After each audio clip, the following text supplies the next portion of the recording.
So hello mga kabro, magandang araw sa ating lahat ngayon. Flex ko lang po itong hinaharvest kong bananang latundan po. Ayan, kung makikita nyo po mga kabro, talaga naman pong napakakintab pong mga balat nito. At kahit hindi po ito nakabalot, talagang makinis talaga yung balat.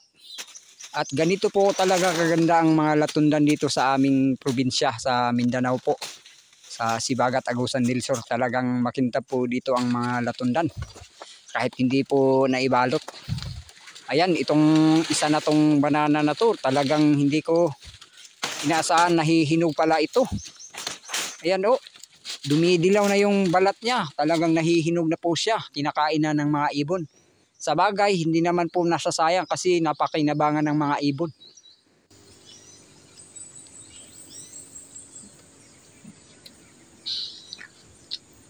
Ayan, pitasin na po natin ito.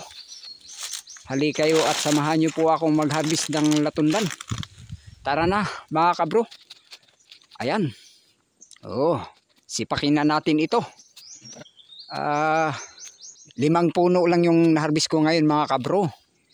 Sapagkat hindi naman ito gaanong kadami yung mga latundan ko dito.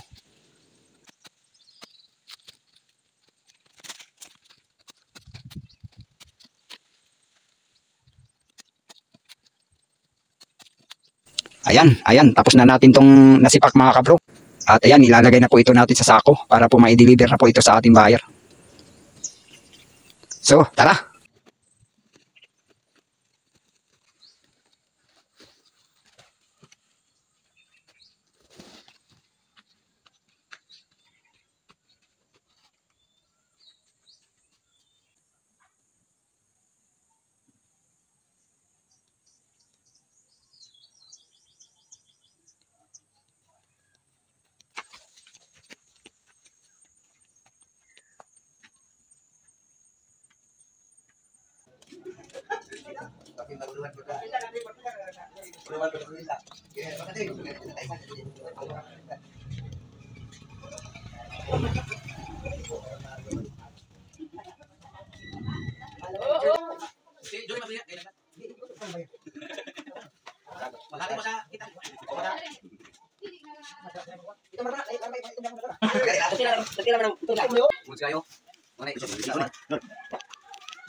Okay guys.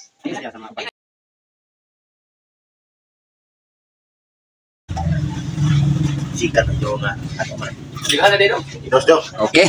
Kira 20, 21? 22 yun? Kana. 22. Nakamada na guys. Tinatang yung batay nga sagna.